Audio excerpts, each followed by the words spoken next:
Assalamu alaikum wa rahmatullahi ta'ala barkatu.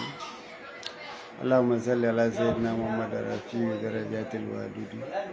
Kasfil ummati Muhammad ibn Abdullah sallallahu alaihi wasallam. Ina gaishe da mutane duniya gaba ɗaya.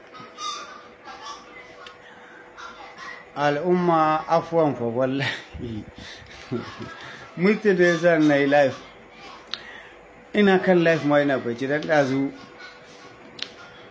An yi mana ruwa ya same ni sosai, to shine suka yi mun don ba na samun bacci kwana biyu nan aiki sai dai in zo na in yi gyangyaɗi ko kuma a magana ma wanda bai yi bacci ba sati biyu dole ne, to shine na sabu da yi bacci kare.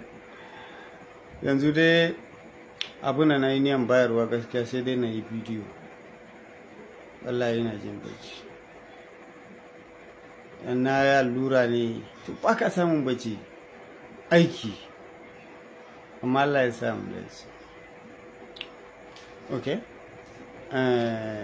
Kaga a doron duniyan nan, duk wanda Allah ya halitta, duk wanda Allah ya halitce ka, kana da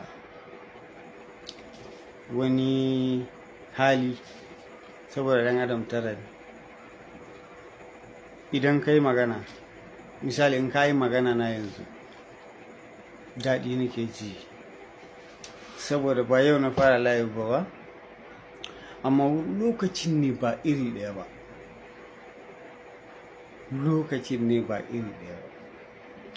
Allah ya bacci yana damu dole ne mana kwanta yanzu, sai dai wayanda na yi niyya musu na yi niyya dan ba da wancan sirrin ba, to wannan sirrin yanzu sai dai in yi shi a bidiyo, barage live ba, live barage. Yau makaran bayan da ya san na yi live ma musu ya dame ni, tare da shi muka dawo ya dame ni na nace to bari yi live. Akwai wani ɗan jigawa yake yana so mu yi diba, mini diba abin da yake cikin Kur'ani. Zai mun tambayoyi 4 a cikin Kur'ani, zai mun tambayoyi guda 4 a cikin fiqh, zai yi mun tambayoyi guda 5 a cikin ar-risala. Idan muka bar ar-risala za mu koma Samsul Ahmar, idan muka bar Samsul Ahmar za mu koma Dabibur Rahama.